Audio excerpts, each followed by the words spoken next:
প্রিয় দর্শক, শুরু হলো লিজান বিউটি টাইম। আজকের পর্বটি হচ্ছে লিজান হেয়ার জেল এবং এই সম্পর্কে বলবে নাজমুল ভাই এবং তানিয়া আপা। প্রোগ্রামের নাম বিউটি টাইম, তার মানে এই সময়টুকুর মধ্যে বিউটি ছাড়া আর কোনো কথা নাই, বিউটি টাইম।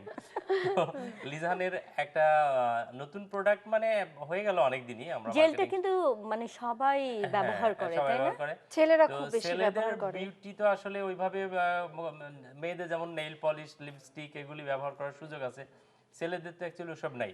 তো ইয়াং জেনারেশন এখন তো জেল দিয়ে স্টাইলটা করে, জেল ছাড়া কিন্তু চলতেই পারে জেল না। ছাড়া চলতেই পারে না। আজকাল টিনেজ কয়েকটা ছেলেকে যদি একসাথে দেখা যায়, আমি দেখেছি যে 10 জন ছেলের মধ্যে 9 জনই জেল ইউজ করে। তারা চুলকে বিভিন্নভাবে ওই যে স্পাইক টাইপ করে জেল দিয়ে কে কিভাবে চুলটাকে স্টাইল করাতে পারে। আচ্ছা, এটা ব্যবহার করলে কি কোনো সাইড এফেক্ট না আছে? না না না, কোনো সাইড এফেক্ট নাই।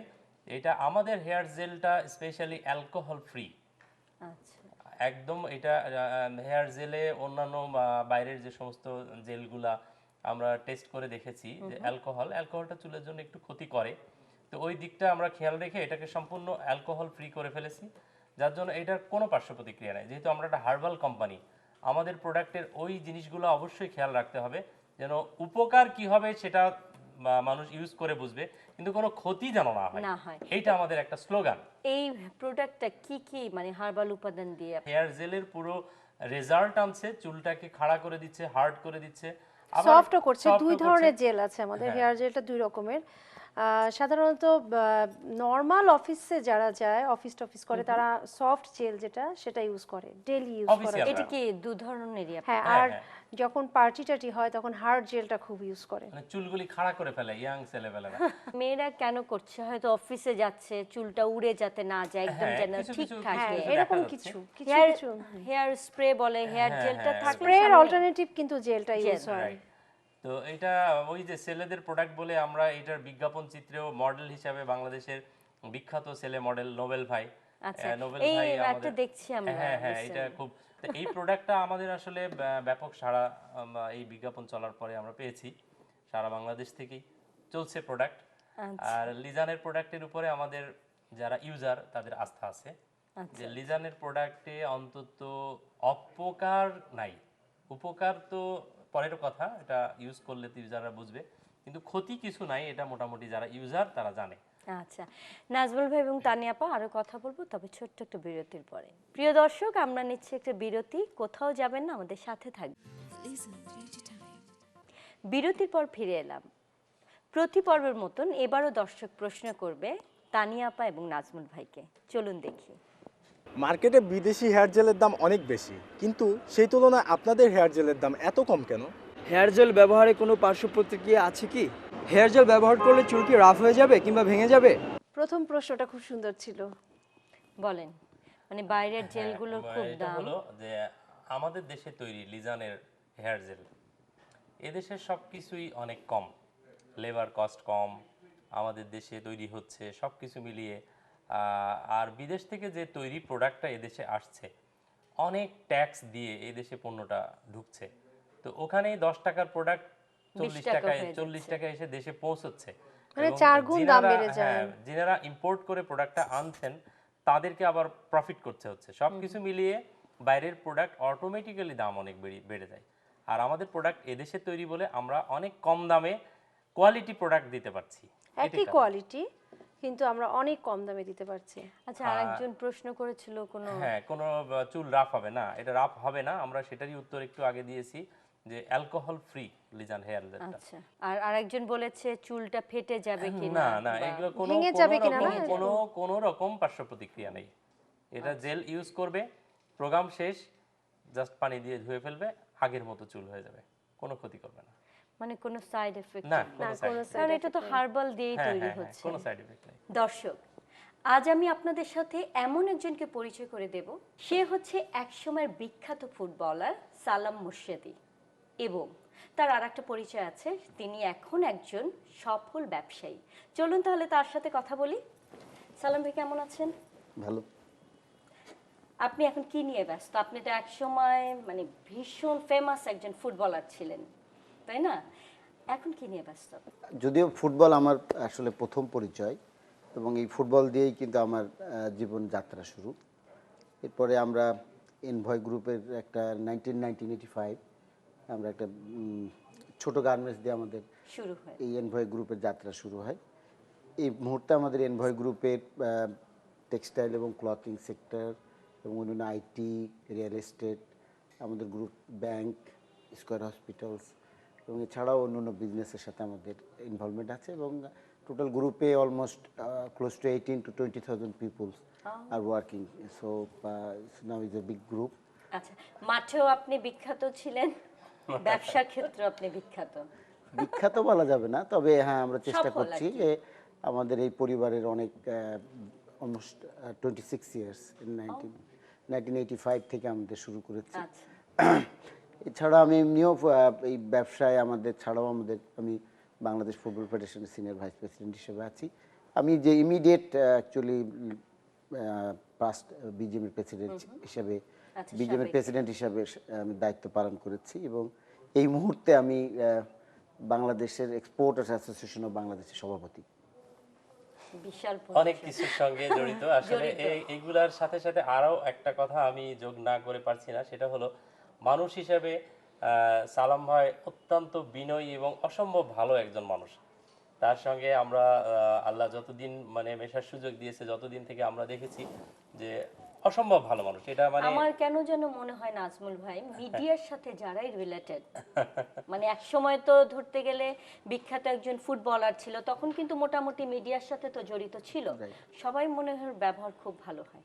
আচ্ছা, সালাম ভাইকে আমি একটা কোশ্চেন করি যে আপনি যখন ফুটবলার ছিলেন তখনও ভীষণ সাকসেস, তারপর ঠিক আপনার ট্র্যাকটা চেঞ্জ করে বিজনেসে চলে আসলেন, এখনও আপনি নিশ্চয়ই সফল।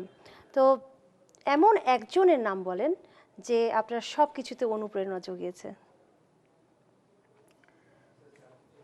আসলে এই আমি মনে করি আমার জীবনের এই পর্যায়ে আসার সবচেয়ে বেশি যাদের ইন্সপিরেশন এখানে এসেছি তারা দুজন কেউ নাই এখন এই দুনিয়াতে। আমার বাবা এবং মা, তারা আমাকে যথেষ্ট ইন্সপায়ার করেছেন টু প্লে, ফুটবল খেলার জন্য, ঢাকায় এসে খেলার জন্য। আসলে আমি যে আজকে এই পর্যায়ে এসেছি এটার সব কিছুই কিন্তু ফুটবল। এই ফুটবলই আমাকে আজকে এই পর্যায়ে এনেছে। সেই কারণেই আসলে আমি এই মুহূর্তে চেষ্টা করি যে ফুটবলের ফুটবলকে related। কিছু দেওয়ার জন্য। আমি যখন রাস্তা দিয়ে হেঁটে যাই তখনও এই মুহূর্তে আমাকে কিন্তু কেউ সালাম ব্যবসায়ী ভাই হিসেবে আমাকে কিন্তু কেউ সম্বোধন করে না, সকলেই বলে প্লেয়ার সালাম। বাট আই ফিল প্রাউড, আমার ভালো লাগে, আমার অবশ্যই ভালো লাগে। অবশ্যই। আমি এখনই জানতে চাচ্ছিলাম যে কোনটা আপনার ভালো লাগে। অবশ্যই আমাকে যখন এখন একটা রাস্তা থেকে যখন হাঁটছি বা গাড়িতে যাচ্ছি তখন বলে যে ফুটবলার সালাম যাচ্ছে, তা ভালো লাগে। বাচ্চারা কি ফুটবলে আসবে? অবশ্যই আমি মনে করি ফুটবল মানুষের প্রাণের খেলা। নেক্সট 5 ইয়ার্স আমাদের ফুটবল কিন্তু একটা সাডেন লেভেলে চলে যাবে। তো এত ব্যস্ততার মধ্যে কি আপনি কি সময় পান মানে একটু ধরেন কি বলে রূপচর্চা, নিজেকে নিজের পরিচর্যা, মানে নিজেকে ঠিক রাখার জন্য? এটা তো তবে ভাই এটা কিন্তু তো 30 বছর আগেও যেমন ছিলেন এখনো আমরা তো তেমন তাই আছেন, দেখছি। এর পিছনে নিশ্চয়ই কোনো রহস্য আছে। অবশ্যই। না এর পিছনে মনে হয় ভাবির কিছু অবদান আছে। ভাবি স্পেশালি মনে হয় একটু টেক কেয়ার করে এই ব্যাপারগুলা।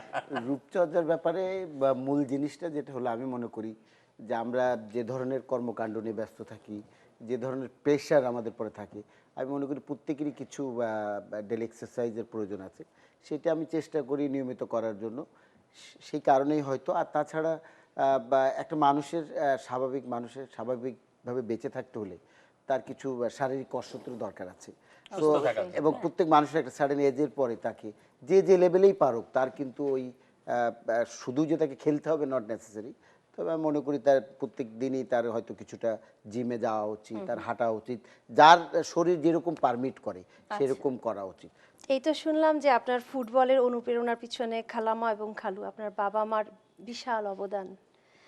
বর্তমান অবস্থায় আপনাকে এত সুন্দর অনুপ্রেরণা কে যোগাচ্ছে? আমি জানি, কিন্তু আমি চাই যে আমাদের দর্শক থেকে আপনি বলেন। আমি তাকে বলি যে আমার বুড়ি বলে আমি সম্বোধন করি। বাট আমার বিয়ের পর থেকেই বিয়ের পর বলতে আমার আসলে সেটেল ম্যারেজ। আমার এর আগে পরিচয় ছিল না, তবে যেদিন থেকেই পরিচয় হয়েছে সেদিন থেকেই তাকে বুড়ি বলে ডাকি এবং এই ডাকটা সে খুব পছন্দ করে এবং এটা না ডাকলে সে খুব মন খারাপ করে। তবে আমি বলবো আমার এই পর্যায়ে আসা, আমার এই সাকসেস বিজনেসের ব্যাপারে তার যথেষ্ট অনুপ্রেরণা অ্যান্ড স্যাক্রিফাইস।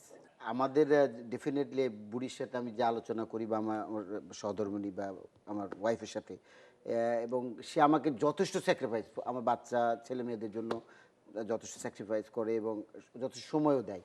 সেই কারণে আমি বলবো যে আমি আমার স্ত্রীর সাথে যে সম্পর্ক বা যে ধরনের আন্ডারস্ট্যান্ডিং আছে তার থেকে বেশি মনে হয় আপনাদের দুজনের আছে। আমাকে স্বীকার করতে হবে আজকে অনুষ্ঠানে। না এটা বাবা দোয়া করবেন সালাম ভাই। যে বললাম 30 বছর ধরে সালাম ভাই একই রকম কেন, শুধু কয়েকটা মনে হয় চুল পেকেছে।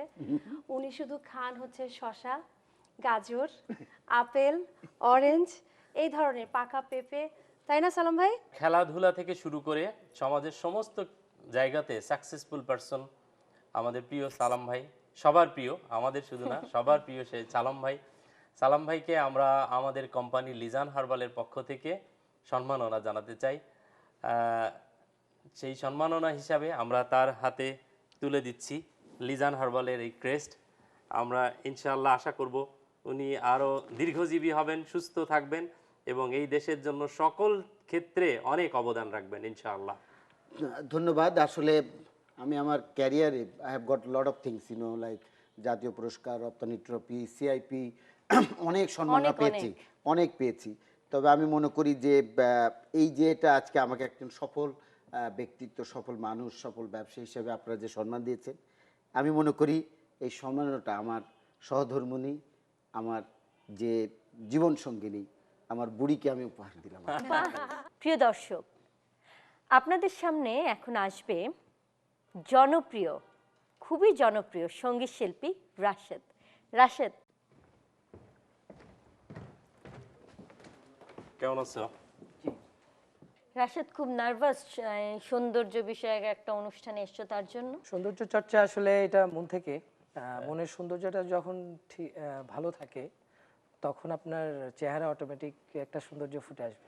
কিন্তু রাশেদ, মনের সৌন্দর্য তো অবশ্যই দরকার, সেই সাথে কিন্তু বাইরের সৌন্দর্যটাও দরকার, এটা মানে হ্যাঁ, এটা অবশ্যই। মানে বাইরের সৌন্দর্যটা চর্চা করা দরকার, রূপচর্চা যেটা। চর্চাটা আসলে টুকটাক করা হয়, যেহেতু আমরা ছেলে মানুষ, আমাদের রূপচর্চা পুরোপুরি করি না, মোটামুটি করতে হয়, সেটুকু করি। আচ্ছা, আমি কিন্তু তোমার খুব ভক্ত, বিশেষ করে তোমার মা গানটার। তুমি একটু কি শোনাবে আমাকে, যে তোমার মা গানে দু লাইন শোনাও। মা গানটি আসলে একটি কম্পিটিশনে করেছিলাম, আসিফ ভাই গানটি লিখেছিল এবং ইমন ভাই সুর করেছিল গানটির। ওই আকাশের তারায় তারায় চাঁদের জোছনায় ঝিরি ঝিরি কাপুন তোলা উদাসী হাওয়ায় আমার হৃদয় জুড়ে আছো স্মৃতির পাতায় পাতায়, স্মৃতির বুকে অশ্রু ঝরে হৃদয় ভেসে যায়। আমি খুঁজেছি তোমায় মাগো, আমি খুঁজেছি তোমায়, আমি খুঁজেছি তোমায় মাগো, আমি খুঁজেছি তোমায়। বাহ, রাশেদ, তোমার মা গানটা অসম্ভব শুনেছেন? সুন্দর। আমার বাবা মা দুজনেই বেঁচে আছেন, আল্লাহর রহমতে। গানটা শুনেছেন? অবশ্যই। কিছু বলেছেন?